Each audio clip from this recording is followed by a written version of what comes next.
Hello students, कैसे हैं आप सब। तो we have completed our chapter work and energy. So today I'm going to revise it, the whole chapter, and as well as we will do some numerical questions of that. Okay, so first of all, what we have studied, that is what is work. काम क्या होता है, कार्य। तो जब हम किसी वस्तु पे, किसी बॉडी पर जब हम बल लगाते हैं, फोर्स लगाते हैं, तो उसमें कुछ विस्थापन होता है। जैसे आप किसी टेबल को पुश कर रहे हैं तो उस पर आप फोर्स लगा रहे हैं, बल लगा रहे हैं, तो वो अपनी जगह से हिल जाता है। तो उसमें कुछ विस्थापन होता है, कुछ डिस्प्लेसमेंट होता है। तो हम कहते हैं कि हमने कुछ कार्य किया, या we have done some work. The work is done. When the force is applied and there is some displacement, then we say that the work is done. Clear? Now, what is energy? Energy is the capacity of doing work is called energy. जो कार्य करने की जो क्षमता होती है उसे हम एनर्जी कहते हैं। हमने कई तरह की एनर्जी पढ़ी है, mechanical energy, heat energy, light energy, electrical energy, nuclear energy, solar energy, and so we have studied different forms of energies also. तो सभी एनर्जीज के बारे में बताया था। मैकेनिकल एनर्जी जो होती है या यांत्रिक ऊर्जा, यांत्रिक ऊर्जा दो ऊर्जाओं से मिलकर बनती है, वो होती है गतिज ऊर्जा और स्थितिज ऊर्जा। Mechanical energy is made up of two energies, is the compound of two energies, that is kinetic energy and potential energy. So in detail we have studied kinetic energy and potential energy. Kinetic energy, when the work is done by a body which is in a motion. जब कोई गतिमान वस्तु में जो कार्य करने की जो क्षमता होती है, वो उसको हम बोलते हैं गतिज ऊर्जा या काइनेटिक एनर्जी। और इसका हमने फॉर्मूला बताया था, kinetic energy is equals to half mv²। Now potential energy, potential energy is the energy which has the capacity of doing work due to its particular position और स्टेट। किसी भी particular position या अपनी अवस्था के कारण जो किसी वस्तु में कार्य करने की जो क्षमता होती है वो उसकी स्थितिज ऊर्जा होती है। जैसा कि नाम से पता चला है, स्थितिज ऊर्जा यानी कि कोई अपनी एक स्थितिज या स्थिति पे है, उस कारण जो उसमें काम करने की क्षमता है उसको हम बोलते हैं स्थितिज ऊर्जा या potential energy. And the formula of potential energy was mgh, where m is the mass of the body, जो किसी पर्टिकुलर जिसकी हम एनर्जी, पोटेंशियल एनर्जी निकाल रहे हैं, उसका मास, उसका द्रव्यमान, g is the gravitational force, and h is the height, वो कितने हाइट पर है, उसका विस्थापन कितने हाइट तक हुआ है, उस पर डिपेंड करता है। ठीक। और इस गतिज ऊर्जा या kinetic energy depends on the mass of the body and the velocity of the body. द्रव्यमान पर निर्भर करता है और वेग पर निर्भर करता है। वेग हम थोड़ा बढ़ाएंगे तो हमारा जो गतिज ऊर्जा है वो ज्यादा बढ़ जाती है, क्योंकि v² है। और अगर हम उसका जो वेलोसिटी है वो अगर थोड़ी सी बढ़ाएंगे तो हमारा जो उसका काइनेटिक एनर्जी है वो ज्यादा बढ़ती है। इसलिए वेलोसिटी का जो इफेक्ट होता है काइनेटिक एनर्जी पे वो ज्यादा होता है मास के अकॉर्डिंग, मास के कंपैरिजन में, द्रव्यमान के कंपैरिजन में। जो बॉडी के गतिज ऊर्जा या काइनेटिक एनर्जी में जो परिवर्तन होता है वो कम होता है इन कंपैरिजन टू वेलोसिटी। ठीक। फिर हमने पढ़ा था कंजर्वेशन ऑफ एनर्जी, वो हमने भेजा था, बट वो कंजर्वेशन ऑफ एनर्जी अब आपके कोर्स से हट गया है। तो उसके बाद ही का टॉपिक था transformation of energy, which was based on conservation of energy. तो वो दोनों टॉपिक आपके सिलेबस में अब नहीं है। तो नेक्स्ट था पावर। What is power? तो किसी भी व्यक्ति या मशीन द्वारा जो कार्य करने की दर होती है, मतलब वो कितने टाइम में कितना काम कर सकता है, यूनिट टाइम में कितना काम कर सकता है, उसको हम पावर बोलते हैं। The work done by a body in unit time is called power. Its power.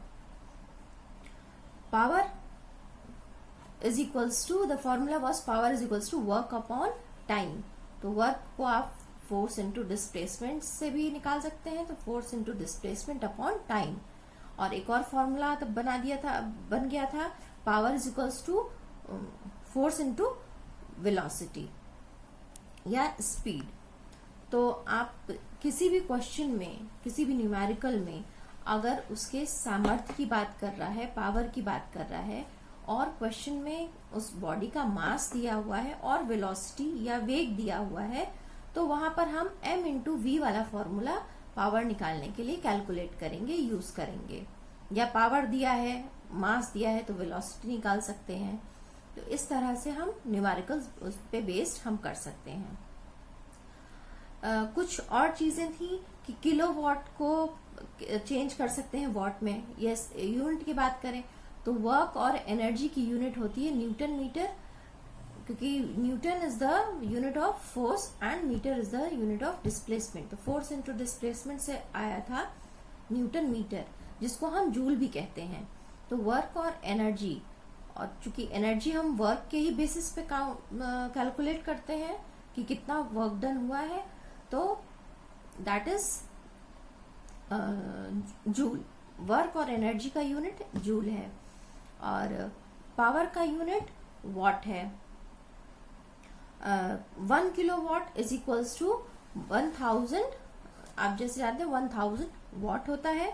1 megawatt is equals to 10 to the power 6 watt and 1 horse power, एक अश्व शक्ति बराबर होता है 746 वॉट के बराबर। तो क्वेश्चन में अगर हॉर्स पावर की बात की हुई है तो 746 watt is equals to 1 horse power या एक अश्व शक्ति बराबर होता है 746 वॉट के बराबर। तो उस पे बेस्ड जो क्वेश्चंस होंगे वो आप करेंगे। न्यूमेरिकल्स बहुत इजी हैं, फॉर्मूला बेस्ड हैं, वो सब आप करेंगे। और कोई अगर प्रॉब्लम होती है तो आप पूछ लेंगे। एक दो क्वेश्चंस हैं जो हम आपको बता देंगे। एक और चीज थी कि फोर्स हमारा, जब फोर्स हमारा कब जीरो होता है, कब पॉजिटिव होता है, कब नेगेटिव होता है, तो इस बारे में बात करेंगे।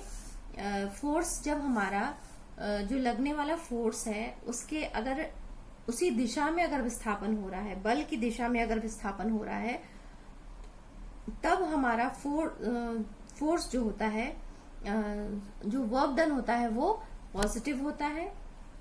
यानी कि हमने बताया था आपको कि फोर्स हमारा F cos थीटा हो जाएगा अगर फोर्स की दिशा और विस्थापन की दिशा के बीच में अगर थीटा एंगल बन रहा होगा। तो वहां पर हमने बताया था फोर्स हमारा हो जाएगा F cos थीटा। तो फोर्स हमारा जब हो जाएगा F cos थीटा, तो थीटा पे डिपेंड करता है कि हमारा फोर्स क्या होगा, पॉजिटिव होगा, नेगेटिव होगा या जीरो होगा। तो cos की वैल्यू 0 से 90 तक पॉजिटिव होती है। यानी कि जब हमारा फोर्स और जो बल का विस्थापन है, जो बल की दिशा और विस्थापन है, उनके बीच में जब तक हमारा एंगल 90 से कम होगा तो हमारा फोर्स जो है पॉजिटिव होता है। जैसा कि आप कोऑर्डिनेट ज्योमेट्री अगर पढ़ा होगा आपने, तो उसमें 4 क्वाड्रेंट्स होते हैं। तो फर्स्ट क्वाड्रेंट है 0 से 90 के बीच। तो 0 से 90 के बीच वाले में फोर्स हमेशा पॉजिटिव होगा। तो जब थीटा की वैल्यू 0 से 90 से बिलो जब तक रहेगी तब तक फोर्स हमारा पॉजिटिव होगा, यानी कि जो कार्य किया जा रहा है वो हमारा पॉजिटिव होगा। जब थीटा की वैल्यू 0 हो, यानी कि हमारा फोर्स जिस दिशा में है, विस्थापन हमारा उसके परपेंडिकुलर होता है, लंबवत होता है, तो वहां पर 0 कार्य होता है। यानी कि वो जो कार्य होता है वो हम 0 मानते हैं, क्योंकि विस्थापन हमारा कहीं नहीं हो रहा होता है। क्योंकि फोर्स और विस्थापन की दिशा में जब थीटा थीटा की वैल्यू अगर 90 डिग्री हो जाती है तो हमारा कार्य शून्य हो जाता है, तो उसको शून्य कार्य कहते हैं। और जब हमारा थीटा की वैल्यू 90 डिग्री से ज्यादा या 180 डिग्री तक हो जाती है, यानी कि जो हमारा बल है, विस्थापन हमारा बल की दिशा के विपरीत हो। अगर हमारा बल इस दिशा में लग रहा है तो विस्थापन अगर हमारा दूसरी दिशा में हो रहा है, तो उस केस में जो किया गया कार्य है, उस केस में the work done is negative. Clear? तो वहां पर एफ कॉस थीटा याद रखिएगा, जहां पर थीटा अगर 0 होता है तो उसकी वैल्यू +1 होती है, यानी कि हमारा फोर्स फुल लगेगा। जितना विस्थापन और बल की दिशा और विस्थापन की दिशा दोनों सेम है, तो हमारा सबसे ज्यादा फोर्स और सबसे ज्यादा कार्य तभी होता है when theta value is 90 degree, यानी कि cos 90 की वैल्यू 0 होती है। तो हमारा जब परपेंडिकुलर होता है विस्थापन फोर्स की दिशा के, then the work done is 0, and when theta is 180 then its value is -1. Then the force is जब force and the displacement, the direction of the displacement is opposite to each other, then the force is negative. Then the work done is also negative. Clear? तो एक question था, a force of 8 kg WT, इसका मतलब होता है ये force का ही unit है। kgWT यानी कि kilo weight is the unit of force. It is the force needed to make a mass of 1 kg accelerate by 9.6 metres per second square.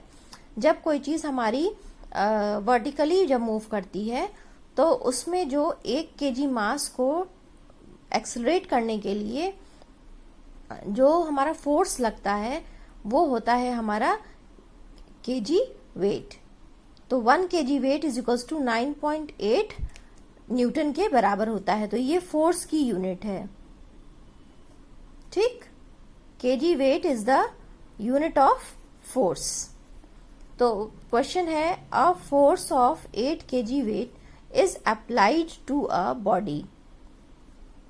8 kg weight का एक बल अप्लाई किया जा रहा है किसी वस्तु पर, और उसमें जो विस्थापन होता है वो 4 मीटर्स का होता है, in the direction of force, बल की दिशा में।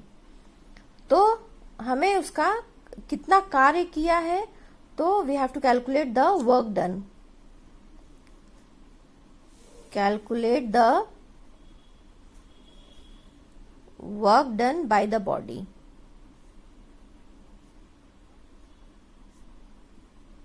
ठीक,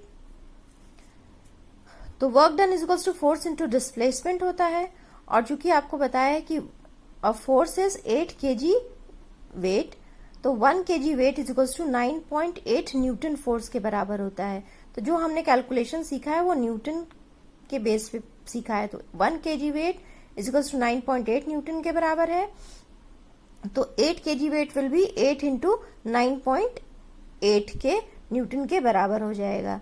तो इतना न्यूटन फोर्स लग रहा है। 8 kg वेट का मतलब है 8 इंटू 9.8 न्यूटन फोर्स अप्लाई हो रहा है, और डिस्प्लेसमेंट दिया हुआ है 4 मीटर। तो when you will multiply you will get the answer this much joule. ठीक है, तो ये आप याद रखिएगा एक और चीज, that 1 kg weight is equals to 9.8 newton and that is the unit of force. एक दूसरा क्वेश्चन है, एक खिलाड़ी को 5 मीटर कूदना है। ऐसा करने के लिए खिलाड़ी को किस वेग से दौड़ना होगा? तो आपको पता है कि जब हम कूद रहे हैं तो इसका मतलब है कि वहां रुकेंगे तब कूदेंगे, तो यानी कि हमारी पोटेंशियल एनर्जी जो होगी, ठीक है, वो अप्लाई होगी, यानी कि स्थितिज ऊर्जा। तो हमारा जो फाइनल वेग है वो हम निकालें। इनिशियल वेग हमारा 0 होगा ऊपर उठने के लिए, रुकेगी तब जाके कूदेगी, और +2 AS होता है, तो विस्थापन h हो रहा है, और g इज द एक्सेलरेशन, क्योंकि ग्रेविटी के अगेंस्ट ऊपर जा रही है चीज, तो ग्रेविटी के अगेंस्ट काम कर रहा है, तो एक्सेलरेशन की जगह पे हमारा g हो जाएगा। ये थर्ड लॉ ऑफ मोशन हमने यूज किया है। तो यहां से v स्क्वायर की वैल्यू आई, u इज 0, तो ये 0 हो गया हमारा, plus 2 into 9.8 into h is 5।